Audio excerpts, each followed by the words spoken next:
evening, this is Global Business News. I'm Ningbing Yan bringing you tonight's special reports. On September 19, 2025, outdoor brand Arc'teryx and artist Cai Guoqiang staged the Ascending Dragon Fireworks project in the Himalaya mountain of Tibet at an altitude of over 5,500 meters. The performance formed a 3,000-meter-long dragon pattern as part of Arc'teryx's campaign Ascend to Beauty. Within hours of the video going viral on Weibo, public criticism surged. Concerns focused on environmental damage, regulatory gaps, and a betrayal of Arc'teryx's eco-friendly image. The company deleted the video and issued an apology, but its phrasing, especially communicating with our Chinese team in English, was widely seen as shifting blame, fueling further outrage. Artist Cai Guoqiang later acknowledged inadequate consideration and promised to cooperate with the restoration efforts. Meanwhile, Anta Sports, Arc'teryx's parent company, saw its stock fall over 4%, erasing nearly 10 billion Hong Kong dollars in market value. Investigations later confirmed 15 acres of disturbed soil and grassland left over fireworks debris and impacts on local wildlife. Analysts note conflicting motivations. Arc'teryx sought a high-visibility event to strengthen its luxury image, but overlooked ecological risks. And Cai Guoqiang pursued a long-held artistic vision, and local authorities failed to conduct proper environmental assessment. So, how did a campaign meant to elevate the brand lead to such a catastrophic breakdown in strategy and communication? To dissect the critical decisions that led to this crisis, we now go to our business strategy analyst, Professor Zhang Linxuan. Welcome. Additional information we need to know about the Arc'teryx is that it's a Canadian outdoor sportswear brand founded in 1989. In 2019, its parent company, Martian Sports, was acquired by Anta. This is related to the stakeholder reaction that I will analyze later. Now I'm going to make a statement about the opinions of different stakeholders. Public condemned Cai Guoqiang and Arc'teryx, questioning why local governments approved this plan. Local residents clean up the garbage August and complaining about the unpleasant smell. Government accepted public criticism and accountability from superior stockholders. Anta maintains a slight altitude, possibly hoping the public will gradually forget about the incident and has not issued any statement. Consumers have a negative impression of Arc'teryx, abandon its products, and turn to other outdoor brands. Retail investment confidence declines, bearish on the stock market, and the parent company about Arc'teryx, Martian Sports, see a decline in the U.S. stock market, and Anta Sports Hong Kong stocks plummeted. Here's something interesting in this event is that Cai Guoqiang, a well-known Chinese singer who was wrongly criticized by netizens for having a name similar to Cai Guoqiang. After discovering the mistake, netizens deleted the relevant comments and expressed their apologies. Thank you, Professor Zhang. So the public outrage was clear, but what decisions led to this breakdown? Over to Professor Zhang Yuqin for the decision analysis. Thank you. Let's take a closer look at Arc'teryx's decision-making process, both before and after the incident, to understand how this crisis escalated from an environmental issue to a full-blown reputational disaster. Before crisis even happened, several internal problems had already laid the groundwork for failure. First, there was a strategic misalignment. After being acquired by Anta, Arc'teryx gradually shifted from technical outdoor brand to a sports luxury label. In doing so, it lost sight for its environmental DNA, the very values that built its reputation. Collaborating on the Gunpowder Fireworks project completely contradicted its message of respect for nature. Second, inadequate risk assessment.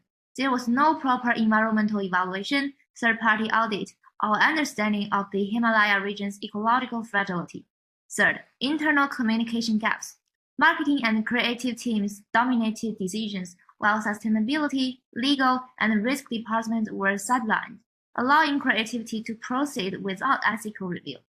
Finally, the company overlooked better options, letting ambition override accountability, and that's where the trouble began. When the backlash hit, Arc'teryx removed the video and issued bilingual apologies, but the two versions didn't match. The Chinese version spoke of good intentions, while the English one shifted blame to the Chinese team. This inconsistency created a sense of double standards, and Anta's silence deepened mistrust. Yet this outcome wasn't inevitable. Before the crisis, the brand could have taken a proactive, preventive approach. For example, it could have used renewable or non-destructive materials, or turn the performance into a digital or AR-based art installation that express creativity without harming nature. They could also help set up a sustainability review team or an internal audit committee to evaluate the environmental and reputational risks of large-scale projects. Most importantly, the company could have consulted NGOs, local communities, or environmental experts early on, turning the event into a collaboration that celebrates local culture and protected the ecosystem. These actions might have required more time and fewer headlines, but they would have demonstrated responsibility and foresight, values that ultimately sustain a brand's credibility. After the crisis, it should have issued one global statement, taken full responsibility, and published a clear ecological restoration plan. At its core, the Arcturix crisis resulted from four key factors: a disconnect between art and ethics, organizational fragmentation, lack of a crisis management system, and short-term focus on exposure over integrity. Together, they show how innovation without responsibilities leads to reputational collapse. The lesson is clear: when creativity clashes with responsibility, a brand's moral compass determines its fate. True crisis leadership comes from transparency, accountability, and values, not denial or damage control. Okay, thank you, Professor Zhang. Now that we've seen the missteps, so why did they happen? Professor Li Wenling and Professor Su Xinrui will apply crisis and stakeholder theories to explain. As a crisis communication scholar, I'd like to unpack these incidents through the situational crisis communication theory.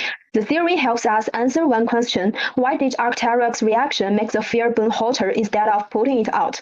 According to SCCT, every crisis carries a different reputational temperature determined by three factors: responsibility, crisis history, and prior reputation. Crises fall into three clusters: victim, accidental, and preventable, each requiring a matching response: deny if you are innocent, diminish if it's partly your fault, and rebuild if the public clearly blames you. The higher the responsibility, the stronger the apology must be. In this case, the Ascending Dragon performance was a preventable crisis, not an accident. Theoretically, Arc'teryx should have rebuilt trust through clearly acknowledgement, apology, and correction. Instead, it chose a Danish strategy, deleting posts, issuing mixed statements, and avoiding empathy. Silence was read as arrogance, inconsistency as concealment. So why this mismatch? They misclassified the crisis, feared legal risks, fragmented communication across cultures, and overestimated brand strength. Ultimately, Arc'teryx's image burned not from fireworks, but from miscommunication. As CCT reminds us, crisis response isn't about silence or spin. It's about strategic empathy and aligning responsibility with response. Next, my colleague Dr. Su will extend theory analysis through the stakeholder salience model to show how power, legitimacy, and urgency further shapes crisis reactions. Thank you for sharing, Wenling. Hello, everyone. I will elaborate on the theories and conclusions regarding the Arc'teryx incident. We employ the stakeholder salience model and SCCT in tandem. The stakeholder salience model classifies stakeholders by power, legitimacy, and urgency. Authoritative stakeholders demand top priority, like government regulators. Aspirational stakeholders gain legitimacy and urgency dynamically. Arc'teryx failed to recognize this dynamism, misprioritizing stakeholder responses. Combined with SCCT, we see the incident was a preventable crisis.